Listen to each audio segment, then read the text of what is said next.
There is a part of you that you have never introduced to anyone, not because you forgot, because you decided very early on that it wasn't safe to. It lives below the version of you that goes to work, that answers messages, that smiles at the right moment in a conversation. It holds everything you've pushed down, every impulse you've denied, every feeling you judged too ugly to admit, every version of yourself you decided didn't deserve to exist. Psychologists have a name for it. Carl Jung called it the shadow.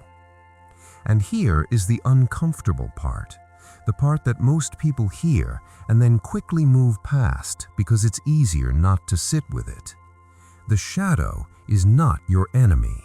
It is the most honest thing about you. And the man who discovered it didn't find it in a laboratory. He didn't find it studying his patients. He found it by watching himself come apart, by sitting alone in a room in Switzerland in the winter of 1913, deliberately letting his own mind break open and writing down everything that came through. What came through changed psychology forever. This is not a story about a theory. This is the story of what it cost him to find it. In 1913, Carl Jung had everything. Let that sit for a moment, not as a cliché, as a fact worth examining.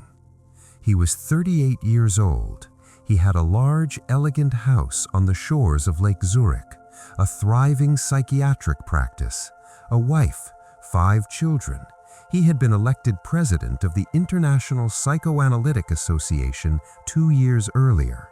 He was widely considered the most likely successor to the most famous mind in psychology, Sigmund Freud, the man Freud himself had called his crown prince. On every surface that other people could see, Jung's life was arranged perfectly, and inside, something was disintegrating. He would write later in a passage that should stop anyone cold who has ever performed the appearance of being fine. I had achieved honor, power, wealth, knowledge, and every human happiness. Then my desire for the increasing of these trappings ceased. The desire ebbed from me, and horror came over me. Not sadness, not doubt, not burnout, horror. There is a specific kind of internal collapse that has no external cause, that arrives not when everything has gone wrong, but when everything has gone right and something inside you still refuses to be satisfied. When the life you built according to every rule you were given turns out to be the wrong life, not failed, just wrong. Jung knew that horror personally, and it arrived in him just as everything else was breaking. The rupture with Freud had been building for years. They had met in 1907. Their first conversation lasted 13 hours, something between recognition and friction. 2 enormous minds circling the same territory from opposite directions, each one simultaneously convinced by and suspicious of the other. Freud saw in Jung the person who would carry his work forward. Jung saw in Freud the closest thing to a father figure he had found in adult life. His own father had died when Jung was young, and the loss had left a vacancy in him that he spent decades filling with the wrong things. But the intellectual disagreement was real, and it was growing. Freud believed that the unconscious was essentially a repository of repressed sexuality, that behind every symbol, every dream, every compulsion, there was a sexual root. Jung wasn't convinced. He believed the unconscious was something larger, something that extended beyond the individual, a shared layer of the human psyche that carried the accumulated symbols and fears and myths of the entire species. He tried, for years, to raise this disagreement carefully within the relationship, without destroying what they had built. In 1912, he published a book that made the disagreement impossible to ignore any longer. Freud's response was swift and total. He stopped writing to Jung. He encouraged others in the psychoanalytic community to do the same. Colleagues who had been warm grew distant. Invitations stopped arriving. The man who had been the crown prince of an entire field found himself, almost overnight, professionally exiled. He resigned as president of the International Psychoanalytic Association in 1914. He was 40 years old, starting over, alone, and the visions had already begun. Here, the story becomes something that most psychological biographies struggle to handle honestly, because what happened to Jung next does not fit neatly into the language of clinical breakdown or intellectual crisis. It is stranger than that and more human. In October of 1913, before the final rupture with Freud, while everything was still technically intact, Jung was on a train when a vision arrived without warning. He saw a flood covering all of Europe, sweeping across the plains, drowning cities, turning the water yellow and red, filled with the wreckage of civilization. The vision lasted an hour, then it faded. He assumed it was a symptom of something wrong with him, a fragment of anxiety breaking through the surface. He tried to return to his normal life. 2 weeks later, it came again, stronger. In the months that followed, the visions became relentless, a killing frost in the middle of summer, a sea turned to blood, an inner voice that said simply, "Look at it well, it is wholly real, and it will be so." He feared he was losing his mind. He was a psychiatrist. He knew exactly what the symptoms of psychosis looked like. He had treated patients in the Berg-Holtzley mental asylum, had walked those corridors, had sat across from people whose grip on reality had failed them completely. And now he sat in his study in the evenings and felt something pulling at the edges of his own. He wrote later that he had to cling to the table to keep from falling apart. And then he made a choice that almost no one in his position would have made. He decided to go deeper in. On December 12, 1913, he recorded the exact date, as if marking the beginning of a crossing he knew might be one way. Jung deliberately let himself go. He sat at his desk. He closed his eyes. He allowed the visions to come. And they came. He began to record them in a series of small black journals, night after night. The images, the voices, the figures that arrived and spoke to him with an authority that felt utterly distinct from his own conscious mind. He described it as a descent, a deliberate fall into territory that no psychological map had ever charted.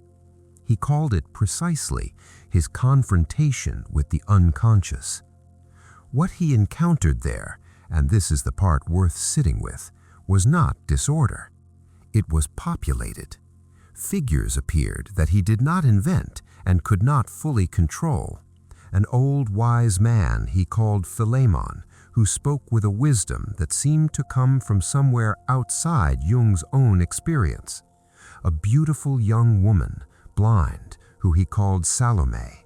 A dark, mocking figure, red, vital, instinctual, who laughed at Jung's seriousness, who embodied everything the careful Swiss doctor had trained himself to suppress. That dark figure, that laughing, red, untamed presence, that was the first time Jung met his shadow. Not as a theory, as an encounter. Here is what most people misunderstand about the shadow, even people who use the word casually and often. The shadow is not your evil side. That is the comfortable misreading, the version that lets you keep it at arm's length, the version that makes it someone else's problem. Other people have shadows, dangerous people, troubled people. Jung's actual understanding was considerably harder to dismiss. The shadow is not what makes you bad, it is what you decided was unacceptable. And that decision, that sorting, that categorizing, that careful packaging of the self into the parts worth showing and the parts worth hiding begins very early, so early that most people have no memory of it happening. It happens in childhood, in families, in classrooms, in every environment where belonging is conditional on behavior, where love or safety or inclusion required you to edit what you naturally were. The child who was told that anger was unacceptable learned to hide anger, but the anger didn't disappear, it went somewhere. The child who was told that vulnerability was weakness learned to perform strength, but the vulnerability didn't disappear, it went somewhere. Everything you pushed down went somewhere. And Jung's argument, the one he arrived at not through theory, but through personal, vertiginous, terrifying experience, is that what goes somewhere does not stay quiet. It organizes. It finds its way back to the surface in disguise, in the things that irritate you most about other people, which are almost always the things you have most successfully suppressed in yourself, in the dreams that disturb you most deeply, in the reactions that surprise you with their intensity, in the choices that, looked at honestly, make no sense given the person you believe yourself to be. The shadow is not the darkness you contain, it is the darkness you refuse to see. Meanwhile, in the outside world, something was happening that gave Jung's visions a dimension he hadn't anticipated. In August of 1914, World War I began. The bloodshed he had seen in his visions, the flood, the yellow and red water, the wreckage, was being enacted across Europe in real, physical, irreversible terms. He wrote that he initially feared the visions were symptoms of his own breakdown, but when the war confirmed what he had seen symbolically, when the collective shadow of an entire civilization erupted into mass violence, he understood something new. His visions were not personal, they were collective. The unconscious he was navigating was not only his own, it was something shared, a layer of psychological material that existed beneath the surface of every individual mind, carrying the accumulated symbols and terrors and instincts of the entire human species. He called it the collective unconscious. And this is where the shadow expands from personal psychology into something far more disturbing. Because if the individual shadow is what happens when one person suppresses the unacceptable parts of themselves, what happens when an entire culture does it? What happens when a civilization decides collectively that certain impulses toward violence, toward domination, toward the dehumanization of the other are too shameful to acknowledge? They don't disappear, they go somewhere, and they come back. Jung would spend the rest of his life thinking about that question. The Second World War, which he lived through, confirmed his worst conclusions. He watched nations enact with enormous efficiency exactly the violence they had spent decades insisting they were not capable of. He was not surprised. He had met the shadow personally. He knew what happened when it was denied long enough. The journals he kept during those years, the visions, the figures, the dialogues, the paintings, eventually filled a large red leather-bound volume he called Liber Novus, the New Book. He worked on it privately from 1914 until 1930. Over 400 pages of handwritten text and 53 full-page paintings created in calligraphic script with colored inks and gouache. He never published it. He feared his contemporaries would declare him insane. The book was too strange, too raw, too unlike anything that could be defended in a clinical setting. It was locked away after his death, held first in a cupboard, then in a bank vault in Zurich. A rumor, a ghost. Almost no one saw it for nearly a century. In 2009, 48 years after Jung's death, it was finally published. Historians called it one of the most significant psychological documents of the 20th century. The editor who worked to bring it to light described it this way: "To understand Jungian psychology without the Red Book is to understand a cathedral without its foundation. Every major idea Jung is now famous for, the collective unconscious, the archetypes, the process of individuation, the shadow, emerged from those years of deliberate descent, from the visions he chose not to suppress." He later wrote, "The years when I pursued the inner images were the most important time of my life. Everything else is to be derived from this." Not the lectures, not the published works, not the international reputation he eventually rebuilt, the darkness. There is a concept at the center of Jung's mature psychology that most people encounter as an abstract idea and then set down before they've really held it. He called it integration. The confrontation with the shadow was not, in his view, a process of elimination.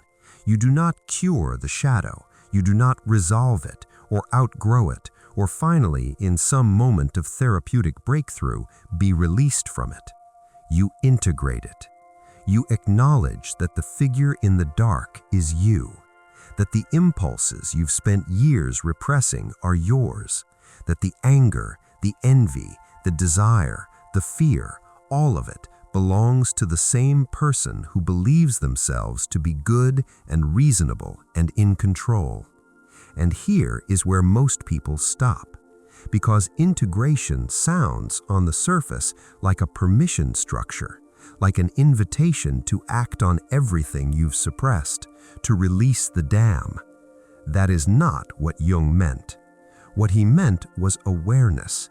The difference between a person who has integrated their shadow and a person who has not is not that the integrated person has fewer dark impulses.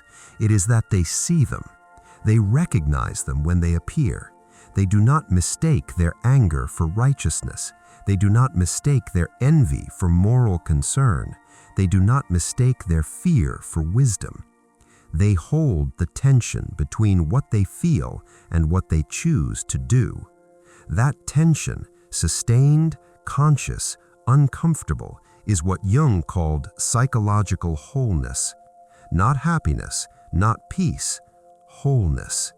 And he arrived at that understanding by refusing to look away from his own most disturbing material, by sitting in a room in Switzerland in December of 1913 and deciding to go toward the thing that frightened him most, not because he was brave in the ordinary sense, but because the alternative, continuing to perform the perfect, successful, intact exterior while something underneath quietly organized itself in the dark, had already become unbearable.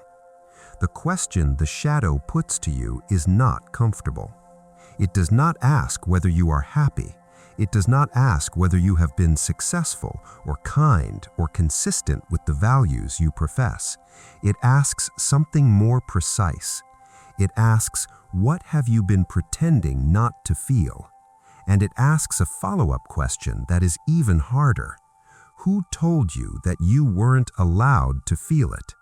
Because the shadow does not form in a vacuum.